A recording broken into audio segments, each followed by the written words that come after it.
Hey guys, so it is also from electrochemistry topic questions.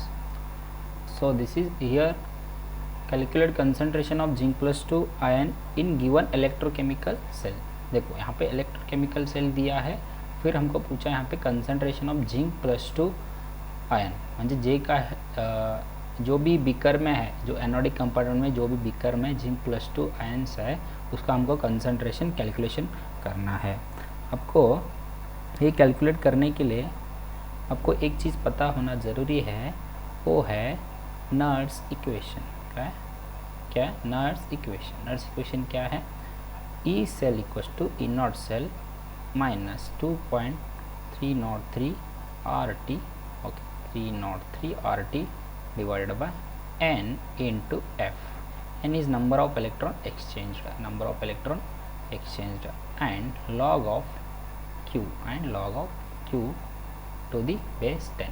देखो यहाँ पे E cell पता है, E नॉट सेल पता है, ये जो इतना कांस्टेंट है 2.303 अपॉन F ये भी पता है। ओके, क्वेश्चन में दिया एंड हमको सिर्फ इतना ही यहाँ पे पता रहना चाहिए कि log Q, फिर log Q इसको लिखने के लिए log Q is nothing but log of product upon reactant. Yes और no? Product upon reactant log A upon B, इसको हम इस तरीके से भी लिख सकते हैं log P minus log R, base जो 10 रहता है। यस और नो? ये है one simple logarithmic rule. Okay, देखो मैंने यहाँ पे डायरेक्टली log Q निकालने के लिए हमको एक चीज़ का पता होना ज़रूरी है, वो है आपको रेस्पेक्टिव कंपार्टमेंट में जो भी रिएक्शंस है वो आपको लिखना आना चाहिए, फिर नेट सेल रिएक्शन लिखना आना चाहिए, half cell and full cell reaction आपको लिखना आना चाहिए। मैंने लास्ट प्रॉब्लम वही ले चुका हूँ, तो आप जाके वहाँ पे देख सकते हैं, वो भी डेनियल सेल का ही एग्जाम्पल है। मैं यहाँ पे डायरेक्टली लिखता हूँ एट एनोड पे कौन सी रिएक्शन होता है in electrochemical cell? Always that is oxidation reaction. फिर ऑक्सीडेशन किसका होगा, किसका ऑक्सीडेशन पोटेंशियल ज़्यादा है उसका क्या होगा? स्टैंडर्ड ऑक्सीडेशन पोटेंशियल किसका ज़्यादा है उसका क्या होगा? ऑक्सीडेशन होगा। फिर स्टैंडर्ड रिडक्शन पोटेंशियल किसका है उसका क्या होगा? रिडक्शन होगा। और रिडक्शन कहाँ पे होगा? कैथोड पे होगा। फिर रिडक्शन किसका होगा?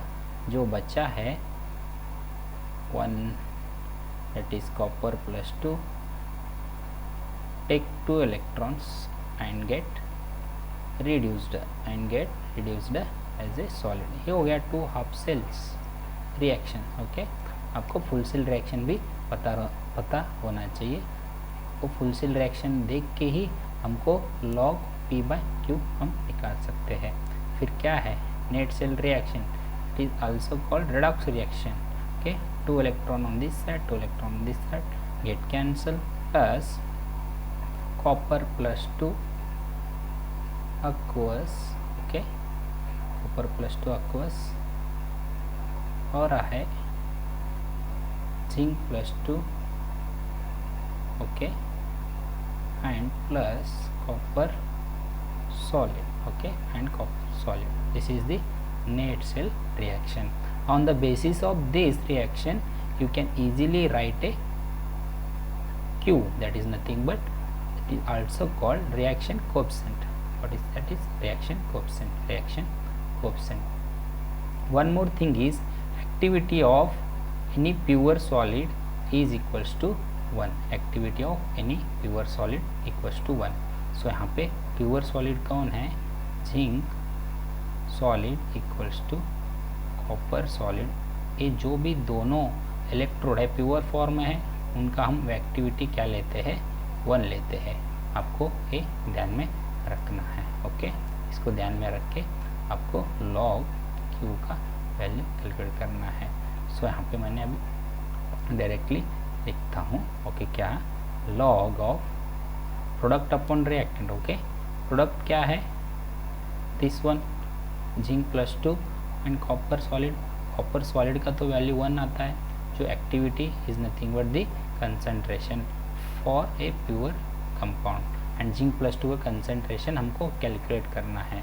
ओके, जिंक प्लस 2 का कंसंट्रेशन हमको कैलकुलेट करना है। ओके, बाकी तो पता ही है, जिंक का 1 होगा एक्टिविटी, एंड कॉपर प्लस 2 का कंसंट्रेशन ऑलरेडी दिया है, वो है 0.1 मोलर में। ओके, फिर इसको हम ऐसा लिख सकते हैं, log zinc plus 2 minus log of 0.1।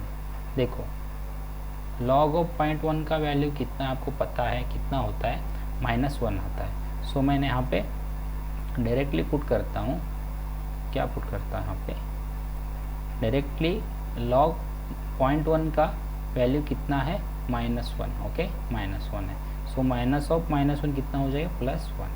देखो इसका वैल्यू इतना होगा, बाकी वैल्यू आपको सबको पता है, जो वैल्यू है उसको पुट करो फिर आगे बढ़ो। ओके, फिर देखो मैं सब चीज़ें अब पुट करूँगा डायरेक्टली, फिर कैलकुलेट करूँगा क्या concentration of zinc plus 2 question में हमको निकालना है। ओके, फिर देखो ई सेल दिया है, कितना दिया है ई सेल, ई सेल दिया है, थोड़ा सा इसको ऊपर लेता हूँ, ई सेल दिया है क्वेश्चन में, ई सेल दिया है 0.5, ई नॉट सेल दिया है 1.1, ई नॉट सेल 1.1 दिया है।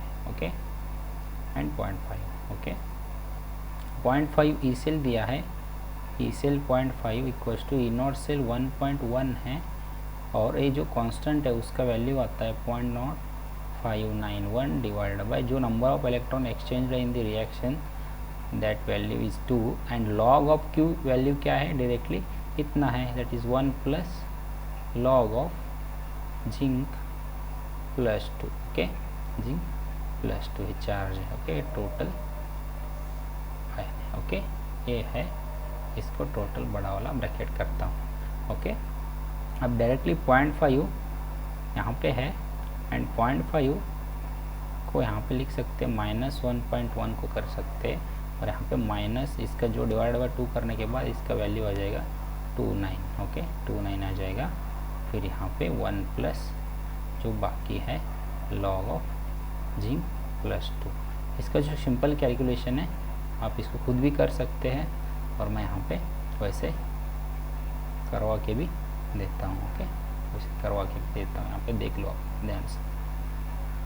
ओके, नेक्स्ट है यहाँ पे सिंपल कैलकुलेशन, आपके साथ आपके पास कैलकुलेटर होगा तो और भी इजी होगा। यहाँ पे 0.5 मेरे पास कैलकुलेटर में करता हूँ, 0.5 1.1 इसका वैल्यू आता है -0.6, इसका वैल्यू आता है -0.6 वोल्ट में आता है जो भी है, और इसको मैंने मल्टीप्लिकेशन करता हूँ ये जो ब्रैकेट के अंदर, फिर क्या आ जाएगा -0.29 -0.29 लॉग ऑफ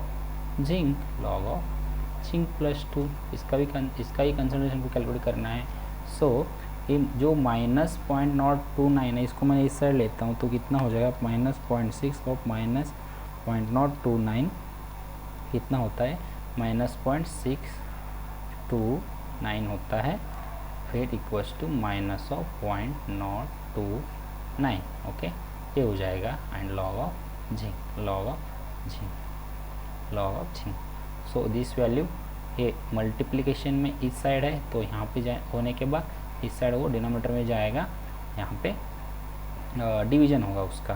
ओके, उसका डिवीजन होगा। मैं फिर से थोड़ा सा आगे लेता हूँ, आपको अच्छी तरह दिखेगा। और भी देखो, फिर से मैंने पेन चेंज किया, तो directly log of zinc plus 2 हम लिख सकते हैं क्या, दिस डिवाइड बाय दिस। सो कितना हो जाएगा वो, तो answer divide by that is 0.0291।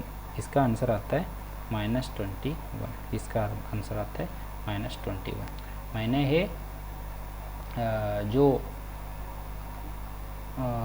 जो भी डिजिट्स है मैंने खुद लिया हूँ, मैंने खुद मन से लिया हूँ। ओके, इसका जो भी आंसर आएगा वो मैटर नहीं करता, क्या मैटर करता है अब कैसे सॉल्व किया है इस क्वेश्चन को। ओके, सॉल्व कैसे किया है।